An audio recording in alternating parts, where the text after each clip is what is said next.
अस्सलाम वालेकुम, मैं हूं गुरुतुलैन आरिफ और आप देख रहे हैं प्रोग्राम TRP 360।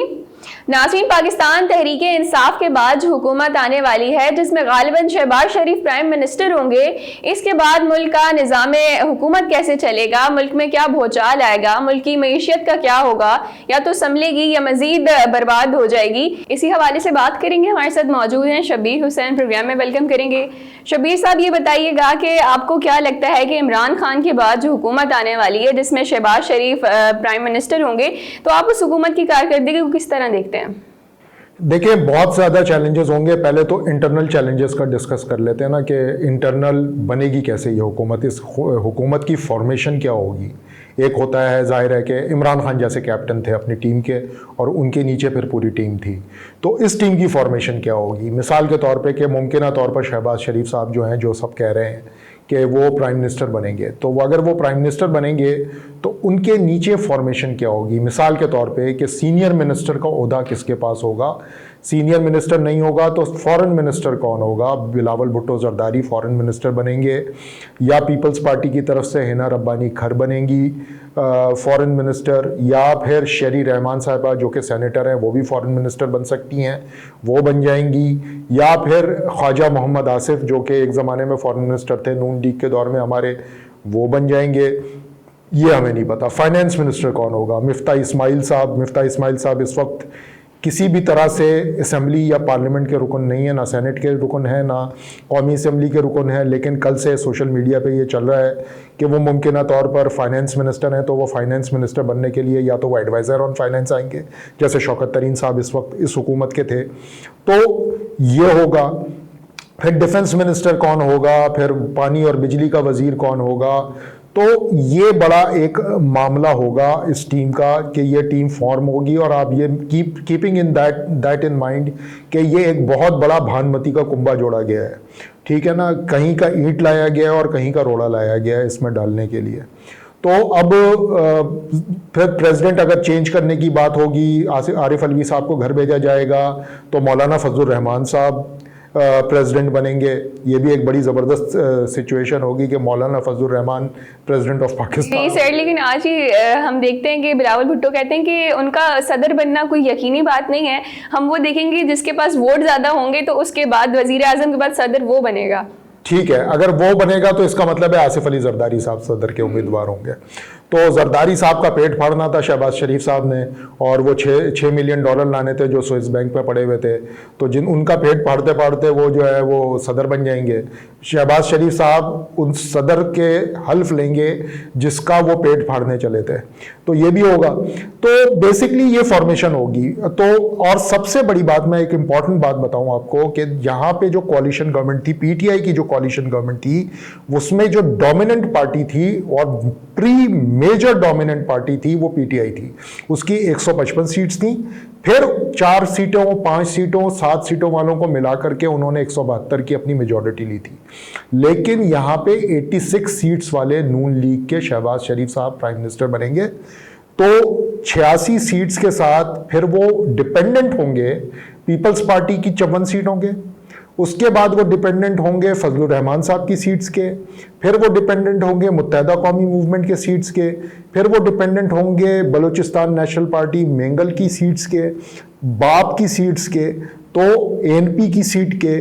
तो अब वो हर किसी के ऊपर डिपेंडेंट होंगे, तो वो कितने खुद मुख्तार होंगे वज़ीर आज़म के तौर पर, किस तरह से ये कोalition ऑपरेट करेगी, हमारे पास अभी तक ये कोई खाका मौजूद नहीं है।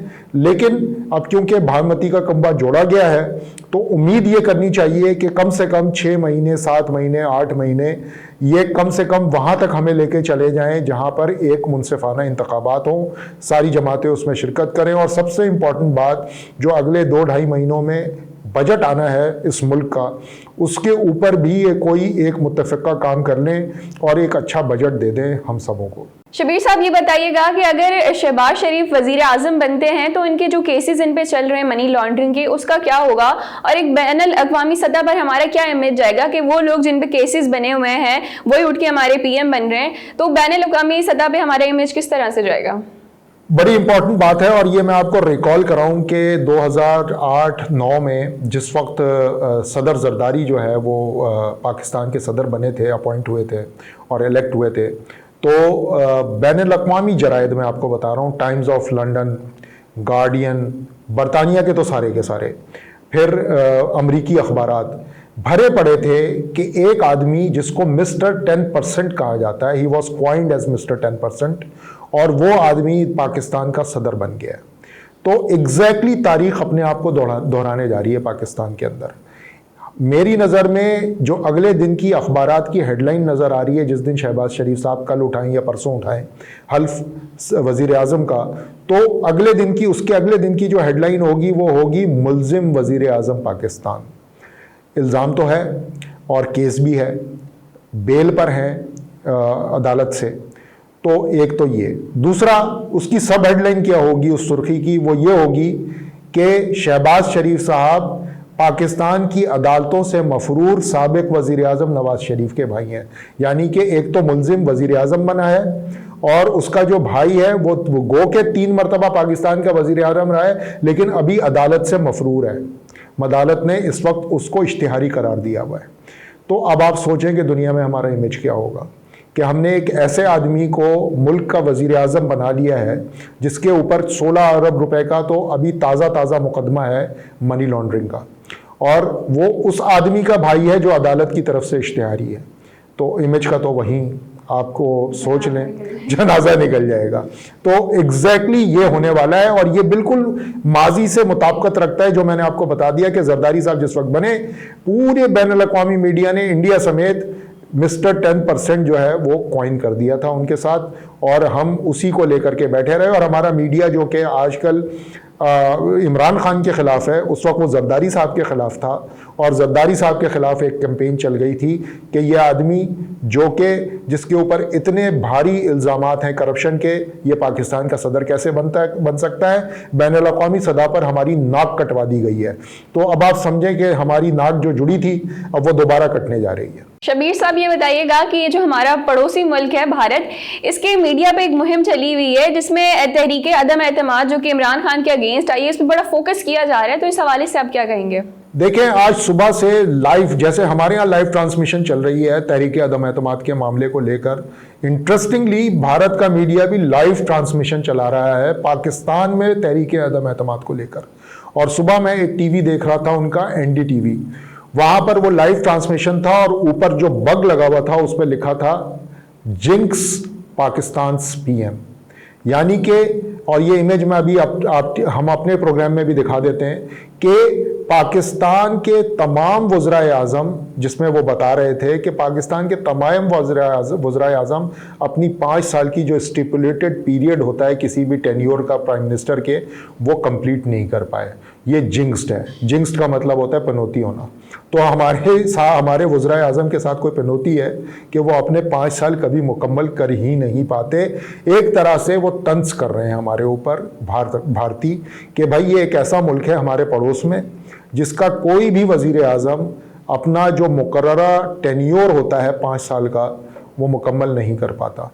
तो बेसिकली उन्होंने बड़ा फोकस रखा हुआ है इन सारे मामलात को। जाहिर है, आपको पता है कि हिंदुस्तान हमारा दुश्मन मुल्क है, वो उसकी अपनी तरीके से उस खबर को ट्विस्ट करते हैं। उनकी एक कोशिश होती है कि किसी ना किसी तरह पाकिस्तान की अफवाज को इसके अंदर मुलव्वस किया जाए, और ये उनका हमेशा से, और अभी भी आप उनका मीडिया फॉलो करें तो वो कुछ ना कुछ उसी तरह से ट्विस्ट दे रहा है सारी चीज़ों को। लेकिन बहैसियत पाकिस्तानी, मुझे ये पढ़ के जब मैंने वो स्क्रीन देखी और जब वो लिखा हुआ आया तो मेरे लिए भी शर्मिंदगी का बायस था कि यार ऐसा है तो सही, ये सच ही है कि हमारे यहाँ कोई भी वजीर आज़म 5 साल अपने मुकम्मल नहीं कर पाता।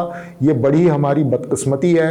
ये चाहे जुल्फ़िकार अली भुट्टो के साथ हुआ हो, चाहे लियाकत अली खान के साथ हुआ हो, चाहे भुट्टो के साथ हुआ हो, चाहे नवाज शरीफ के साथ, चाहे बेनज़ीर के साथ, चाहे यूसुफ रज़ा गिलानी के साथ, चाहे इमरान खान के साथ। जिसके साथ भी हुआ हो, ये बदकिस्मती से ये हुआ है और अब इसके ऊपर यही उम्मीद की जानी चाहिए कि आइंदा इंतखाबात हों, उसके बाद एक असेंबली हो जिस पर ये सबों का इत्तेफाक हो जाए कि ये फेयर एंड फ्री इलेक्शंस के नतीजे में सामने आई है, और फिर उस हुकूमत को और उस वज़ीर आज़म को आइंदा 5 साल मुकम्मल करने दिए जाएं। इसकी दुआ ही की जा सकती है, लेकिन जो अभी ग्राउंड सिचुएशन है हमारी पॉलिटिकल माइनफील्ड की, उसमें तो मुझे लगता है कि माइनफील्ड, इसीलिए मैंने कहा है कि फील्ड नहीं कहा, माइनफील्ड का है, इसलिए कि यहाँ पे बारूदी सुरंगें वाकई बिछी हुई हैं। वज़ीर आज़म का एक गलत पैर उठा और वो कदम किसी माइन पे पड़ा तो वो धमाके से उड़ जाएगा और फिर उसका टेन्योर पूरा नहीं हो पाएगा। जी नाज़रीन, ये था हमारा आज का प्रोग्राम। फिर हाजिर होंगे नए प्रोग्राम के साथ, तब तक के लिए इजाजत दीजिए। अल्लाह निगहबान।